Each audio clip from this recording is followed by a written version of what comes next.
सत श्री अकाल, नमस्ते, आदाब दोस्तों। तो स्वागत है फिर से आपका आपके अपने YouTube चैनल टेक की दविंदर में। तो लास्ट वीडियो में हमने देखा था कि कंपोनेंट्स हम कैसे ऐड करते हैं, क्या होते हैं कंपोनेंट। तो आज हम देखेंगे कि स्टैंड अलोन कंपोनेंट्स क्या होते हैं। यहाँ जी बिल्कुल नया फीचर है एंगुलर 15 में। 14 में इसका आप ये मान लीजिए कि ट्रायल था, तो अब ये फीचर जो है फाइनलाइज हो गया है। तो स्टैंड अलोन कंपोनेंट्स क्या होते हैं, तो चलिए बिना किसी देरी के आगे बढ़ते हैं। तो भाई स्टैंड अलोन कंपोनेंट बनाए गए हैं हमारा जो प्रोजेक्ट डेवलपमेंट है उसे इजी करने के लिए। तो हम stand alone component, directive pipes, कुछ भी इसके ज़रिए बना सकते हैं। और हमारी जो डिपेंडेंसी थी, अगर आपको पता होगा कि जब भी हम प्रोजेक्ट क्रिएट करते हैं तो उसमें एक जो है रूट मॉड्यूल क्रिएट होता है। तो वहाँ पे एक डेकोरेटर होता है हमारे पास, एनजी मॉड्यूल। वहाँ पे हर एक जो कंपोनेंट हम क्रिएट करते हैं उसकी एंट्री चली जाती है। तो वो जो हमारी डिपेंडेंसी थी इस मॉड्यूल पे, वो बिल्कुल ख़त्म हो जाएगी। ये नहीं है कि हम कंपोनेंट को एक दूसरे के साथ जोड़ के चला नहीं सकते। हम क्या कर सकेंगे, स्टैंड अलोन कंपोनेंट एक जो बनाया है उसको दूसरे कंपोनेंट में यूज़ कर सकेंगे अभी भी। तो आगे हम देख लेंगे। तो जो एग्जिस्टिंग एप्लीकेशंस हैं वो अगर चाहते हैं कि हम उसे भी कन्वर्ट करें तो हम उसको भी स्टैंड अलोन स्टाइल में क्या कर सकते हैं, कन्वर्ट कर सकते हैं। मीन्स आपको कोई भी बड़े चेंजेस नहीं करने पड़ेंगे, बिल्कुल सिंपली एंड इंक्रीमेंटली आप धीरे धीरे क्या कर सकते हैं, इस नई अप्रोच को यूज़ कर सकते हैं स्टैंड अलोन कंपोनेंट्स वाली। तो चलिए अब प्रैक्टिकली इस टॉपिक को हम चला के देखते हैं कि कैसे ये कंपोनेंट्स काम करते हैं, तो क्या बेसिकली डिफरेंस है वहाँ पे। तो अभी हम प्रैक्टिकली करके देख रहे हैं स्टैंड अलोन कंपोनेंट कैसे चलते हैं। तो यहाँ पे आप देख सकते हैं मैंने ओपन कर रखी है app.module.es फाइल, जो कि हमारी मेन फाइल है कंपोनेंट की। तो इस फाइल में जितने भी हम कंपोनेंट्स वगैरह डिक्लेयर करते हैं या जो भी मॉड्यूल्स वगैरह क्रिएट करते हैं उनको इंपोर्ट करने का काम, वो सारा यहीं पे होता है। और यहाँ पे ही सेट किया गया है बूटस्ट्रैप किस चीज़ को करना है हमने। तो यहाँ पे लिखा भी हुआ है ऐप कंपोनेंट को करना है। तो बूटस्ट्रैप में एक्चुअल में क्या होता है, जो हमारी इंडेक्स फाइल, टीएस फाइल है, उन सभी को जोड़ तोड़ करके, सभी जो हमारे मॉड्यूल्स हैं उनको जोड़ तोड़ करके जो पहला कंपोनेंट रन करना है वो चलाया जाता है। तो अभी हम देखते हैं कि अगर मैं नया कंपोनेंट बनाता हूं तो उसकी एंट्री यहाँ पे आती है। तो कैसे आएगी वो एंट्री, क्या क्या फाइल्स नई जनरेट होंगी और क्या अपडेट होंगी। तो ये टॉपिक मैं पहले भी करा चुका हूँ। तो वहाँ पे हमने सिंपल कंपोनेंट देखे थे, बट करंट जो हमारा प्रैक्टिकल चल रहा है उसके लिए भी ये ज़रूरी है। तो यहाँ पे G for generate, C for component, और यहाँ पे मैं लिखूँगा टेस्ट कंपोनेंट। और अभी हम देखते हैं कौन सी फाइल क्रिएट होंगी और कौन सी अपडेट होंगी। तो जैसे ही मैंने एक टेस्ट कंपोनेंट क्रिएट किया है, अपने आप यहाँ पे एक टेस्ट कंपोनेंट नाम की क्लास बन गई थी, वो इंपोर्ट हो गई है। तो यहाँ पे हमारे पास 4 फाइल्स हमारी बनी हैं हमारे कंपोनेंट के लिए, जैसे कि हमारी जो टेम्पलेट फाइल होगी HTML की, spec.ts फाइल जो हमारी टेस्टिंग की होती है, और हमारी मेन फाइल TS फाइल जहाँ पे हमारी क्लास डिक्लेरेशन होती है, स्टाइल की फ़ाइल, और साथ ही साथ में एक फ़ाइल वो बता रहा है कि अपडेट भी हुई है। तो आपके सामने ही था कि ऐसे ही मैंने कंपोनेंट क्रिएट किया है। एक यहाँ पे इंपोर्ट स्टेटमेंट आ गई है और यहाँ पे कंपोनेंट वाली जो क्लास है वो इंपोर्ट हो गई है, उसको हमने डिक्लेयर कर दिया है। तो ऐसे ही अगर हम मॉड्यूल वगैरह भी क्रिएट करते हैं तो उसकी एंट्री यहाँ पे आ जाती है, या बने बनाए जो मॉड्यूल है उनको इंपोर्ट करते हैं तो उनकी एंट्री भी यहीं पे आएगी। तो यहाँ पे हमारे पास ये रहा हमारा टेस्ट कंपोनेंट। उसमें हम देखते हैं ये हमारी टीएस फाइल जो है उसमें हमारे कंपोनेंट का सिलेक्टर का नाम आ रहा है।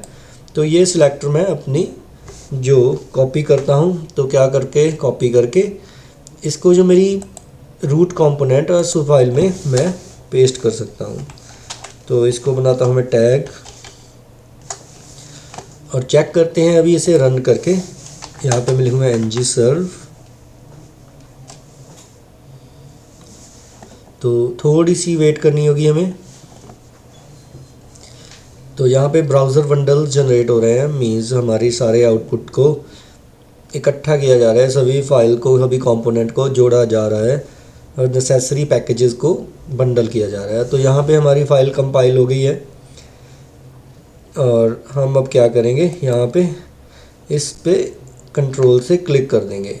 तो जैसे ही मैंने क्लिक किया, यहाँ पे हमारा जो पहला आउटपुट था पिछली बार का वो भी आ रहा है। तो आज मैंने बनाया है टेस्ट कंपोनेंट, तो उसका भी यहाँ पे आउटपुट आ रहा है। तो ये तो हो गया भाई हमारा पुराना वे। तो अब मैं क्या करता हूँ, इसे बंद कर देता हूँ और यहाँ से मैं क्या कर देता हूँ, अभी एक स्टैंड अलोन कंपोनेंट बनाने की कोशिश करता हूँ और देखते हैं कौन कौन सी फाइल क्रिएट होंगी, उनमें क्या डिफरेंस होगा जो हमारी एक्चुअल कंपोनेंट है उनसे।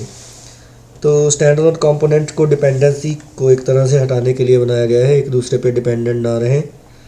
तो यहाँ पे मैं लिखूँगा ng जनरेट कंपोनेंट, जैसे हमने किया ही था। यहाँ पे मैं ऐसे करता हूँ test1 रख लेता हूँ इसका नाम। तो टेस्ट स्टैंड अलोन 1 रख दिया और यहाँ पे स्पेस दी, और यहाँ पे हमें एक फ्लैग यूज़ करना होगा, डबल हाइफन या माइनस माइनस भी कह सकते हैं, स्टैंड अलोन। तो जस्ट ये वाला हमें एक कीवर्ड इसमें पास करना होगा। तो जैसे ही मैंने ये फ्लैग पास किया तो हमारा एक कंपोनेंट नया क्रिएट हो गया। तो इसका नाम है टेस्ट स्टैंड अलोन 1। तो अभी हमारी जो फाइल है app.module.ts की, आप वहाँ पे देख सकते हैं कोई भी नई एंट्री नहीं हुई है, क्योंकि यहाँ पे ही वो बता रहा है कि सिर्फ 4 फाइल्स क्रिएट हुई हैं। तो फाइल्स तो वही हैं, HTML TS वाली, स्पेक वाली, TS वाली हमारी क्लास वाली फ़ाइल और SCSS।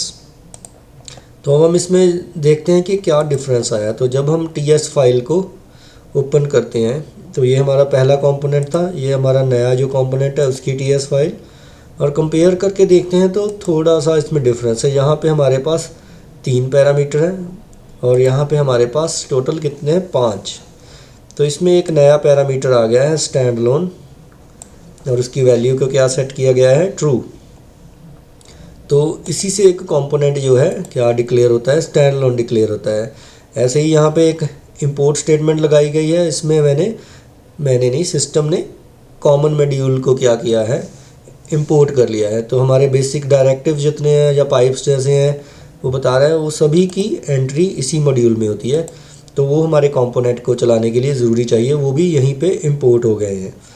तो अब बारी आ गई भाई, ये तो हो गया इन चीज़ों का डिफरेंस। तो इस कंपोनेंट को भी मैं चाहूँ तो यही वाले दो मैं क्या करके पैरामीटर्स को यूज़ करके यहाँ पे सेम काम चला सकता हूँ। इसको भी मैं स्टैंड अलोन में कन्वर्ट कर सकता हूँ, या मैं इन दोनों को हटा के मैं क्या कर सकता हूँ, इसे स्टैंड अलोन से सिंपल कंपोनेंट में कन्वर्ट कर सकता हूँ। तो ये तो हो गया भी हम कैसे एक कंपोनेंट को दूसरी तरह के कंपोनेंट में कन्वर्ट कर सकते हैं। तो अब बात आ गई, अगर मैंने स्टैंड अलोन कंपोनेंट अब बना लिया है तो इसे चलाना कैसे है। तो अब मुझे क्या चेंजेस करने पड़ेंगे कि मेरा स्टैंड अलोन कंपोनेंट ही रन हो। तो अभी मुझे जाना पड़ेगा, यहाँ पे एक फ़ाइल है हमारी main.ts। तो आप देख सकते हैं यहाँ पे अगर main.ts फाइल में जाएं तो हमारे पास बूटस्ट्रैप मॉड्यूल क्या लिखा हुआ है, ऐप मॉड्यूल।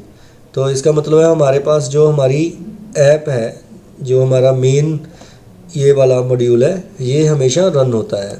ये देखिए ऐप मॉड्यूल हमारा ये है, और इसमें सारी डेक्लरेशंस हैं कि कौन से कंपोनेंट को रन करना है। तो यहाँ से मैं कंपोनेंट भी चेंज कर सकता हूँ डायरेक्टली, पर अगर स्टैंड अलोन कंपोनेंट को चलाना है तो उसके लिए आपको main.ts में ही थोड़े चेंजेस करने होंगे। तो अब मैं क्या करता हूँ, इसको कर देता हूँ यहाँ से ऐसे सिलेक्ट, कंट्रोल, और मैंने / दबाया तो सिंगल लाइन कमेंट हो गया।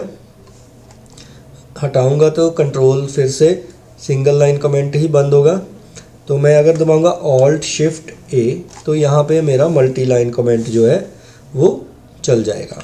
तो अब बारी आ गई कि यहाँ पे क्या लिखना है। तो यहाँ पे मैं लिखूँगा बूटस्ट्रैप एप्लीकेशन, और भी पैरामीटर हो सकते हैं, बट यहाँ पे अभी के लिए मैं लिखूँगा अपने कंपोनेंट का नाम। तो मैंने बनाया था test stand alone component test. तो यहाँ पे हमारे कंपोनेंट की क्लास का नाम आ गया। तो ऐसे ही मैं एंटर दबाऊंगा तो हमारे कंपोनेंट की जो क्लास है वो यहाँ पे आ गई है। तो बस अब इसे क्या करना है, रन करके देखना है। तो यहाँ पे मैं ng सर्व लिखूँगा।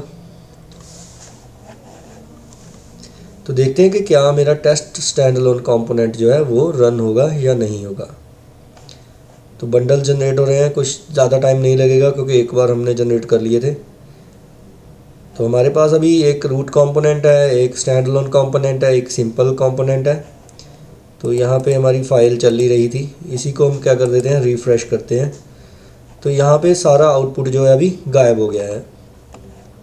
तो अभी हमने यहाँ पे चेंज किया था मेन में, और यहाँ पे देखा था कि कंपोनेंट क्रिएट किया गया। एक और जगह है यहाँ पे हमें चेंजेस करने होंगे, वो कौन सी है, हमारी index.html फाइल। तो यहाँ पे ये वाली लाइन भी मैं रिमूव कर देता हूँ, इस लाइन को सिलेक्ट करके इसे भी कमेंट आउट कर देता हूँ, और यहाँ पे आता हूँ और हमारे जो कंपोनेंट है उसमें से उसके सिलेक्टर को देखता हूँ कि क्या है उसका सिलेक्टर, ये वाला। तो यहाँ पे मैंने सिलेक्टर को सिलेक्ट किया, कॉपी किया, ठीक है, और अपनी index.html फाइल में आए, यहाँ पे मैं एज अ टैग उसे चलाऊँगा। तो अब देखूँगा, यहाँ पे जाऊँगा अपने ब्राउज़र में, रिफ़्रेश करूँगा तो आप देख सकते हैं टेस्ट स्टैंड अलोन 1 जो है अभी वर्क कर रहा है। तो अभी ये अकेला काम कर रहा है। तो अभी बात आ गई कि क्या मैं इसमें जो हमारा करंट कंपोनेंट है जो कि स्टैंड अलोन है, तो उसमें दूसरे स्टैंड अलोन कंपोनेंट को यूज़ कर पाऊँगा या नहीं। तो मैं फिर से यहाँ पे अपने आउटपुट को क्लोज़ करता हूँ। यहाँ पे मैं एक और कंपोनेंट बनाता हूँ, टेस्ट स्टैंड अलोन 2। तो फिर से एक नया कंपोनेंट क्रिएट हो जाएगा हमारे पास। तो अब बारी आ गई भी इस 2 वाले को 1 में चलाया कैसे जाए। तो हम क्या करते हैं, यहाँ पे हमारी इसी ts फाइल में जो नया कंपोनेंट, उसकी ts फाइल में से देखते हैं उसके सिलेक्टर का नाम। तो यहाँ पे मैंने लिख दिया अपने सिलेक्टर का नाम, ठीक है। तो यहाँ पे आ गया, बट यानी मैं जैसे ही मैंने सिलेक्टर का नाम लिखा तो वो कह रहा है कि उसको इस एलिमेंट के बारे में नहीं पता है। क्यों नहीं पता है भाई, क्योंकि दोनों क्या है, स्टैंड अलोन कंपोनेंट है। तो अब मुझे जाना होगा हमारी ts फाइल में। तो हमारी ts फाइल जो होगी वहाँ पे है जो हमारा इंपोर्ट सेक्शन, उसमें मुझे क्या करना होगा, अभी जो हमारा करंट कंपोनेंट है उसको इंपोर्ट करना होगा। यहाँ पे मैं लगाऊंगा कॉमा, और यहाँ पे मैं टेस्ट स्टैंड अलोन 1 कंपोनेंट है, तो हमारा दूसरा कंपोनेंट का नाम है टेस्ट स्टैंड अलोन 2। तो यहाँ पे उसकी क्लास का नाम आ रहा है। तो मैं जैसे ही एंटर दबाऊंगा तो यहाँ पे भी हमारा जो मॉड्यूल है या कह लीजिए कंपोनेंट है, वो उसकी क्लास इंपोर्ट हो गई है। यहाँ पे भी डिक्लेरेशन में वो आ गया है, या वो वहाँ पे डिक्लेरेशन में आता था, यहाँ पे मॉड्यूल में, यहाँ पे इंपोर्ट्स में डायरेक्टली आ गया है। तो अब मैं इसे फिर से क्या करूँगा, सर्व कमांड चलाऊँगा, ng सर्व करूँगा। यहाँ पे जैसे ही पैकेज जनरेट होगा हम देखेंगे कि क्या हमारा जो नया कंपोनेंट है 2 नंबर, वो इसमें काम कर रहा है या नहीं कर रहा है। तो अभी के लिए हम बूटस्ट्रैपिंग में कोई और पैरामीटर्स नहीं यूज़ कर पा रहे, क्योंकि वो हम आगे करेंगे। तो जैसे ही मैं रिफ़्रेश करूँगा हमारे दोनों कंपोनेंट्स अभी मिलजुल के काम कर रहे हैं, और दोनों है अभी स्टैंड अलोन, हमें ज़्यादा दिक्कत नहीं आ रही। अभी हमारी जो ये ऐप मॉड्यूल पे डिपेंडेंसी थी वे बिल्कुल ख़त्म हो गई है। तो अभी हमें ये नहीं है कि डिक्लेरेशन के बाद, हमें कंपोनेंट क्रिएट करने के बाद यहाँ पे खुद उसे क्या करना पड़ेगा, या इंपोर्ट करो या कुछ भी करो। तो वैसे तो सिस्टम ऑटोमेटिकली इंपोर्ट कर देता है, बट स्टैंड अलोन कंपोनेंट की अपनी ही खासियत है कि वो इस पे डिपेंडेंट नहीं है। तो ऐसे ही मैं अगर स्टैंड अलोन कंपोनेंट को सिंपल कंपोनेंट में कन्वर्ट करना चाहूँ तो वो भी कर सकता हूँ। जैसे आपको बताया ही था कि सिर्फ़ और सिर्फ ये 2 चीज़ें ही हमें क्या करनी है, बंद करनी है, और हमारा जो कंपोनेंट है वो स्टैंड अलोन से क्या बन जाएगा, एक सिंपल कंपोनेंट बन जाएगा। तो क्या करते हैं, इसको या तो डिलीट कर दो या स्टैंड अलोन को फॉल्स कर दो। तो हम क्या करते हैं, इसे कट कर देते हैं दोनों लाइन्स को, और यहाँ से ये कॉमन मॉड्यूल भी हटा देते हैं। तो हमारा जो 2 नंबर कंपोनेंट है उसको मैंने सिंपल में कन्वर्ट कर दिया। बट अभी प्रॉब्लम आ गई यहाँ पे, क्योंकि वो अभी स्टैंड अलोन नहीं है। यहाँ पे एरर आ जाएगी कि वो स्टैंड अलोन जो कंपोनेंट उनको हम डायरेक्टली जो है इंपोर्ट नहीं कर सकते, तो उनको ng मॉड्यूल के थ्रू ही इंपोर्ट करना पड़ेगा। तो यहाँ पे मैं इसे कट कर देता हूँ। इस लाइन को भी अभी मेरी ज़रूरत नहीं है, ये भी मैंने कट कर दी। कट की तो यहाँ पे जो उसका सिलेक्टर था वो भी मुझे हटाना पड़ेगा, क्योंकि वो अभी इसमें यूज़ नहीं हो सकता, क्योंकि वो एक स्टैंड अलोन कंपोनेंट नहीं है अभी। तो अभी मुझे उसके लिए अगर मैं उसको चलाना चाहता हूँ तो टेस्ट लिखना शुरू कर देना और यहाँ पे अपने आप क्लास आ गई है।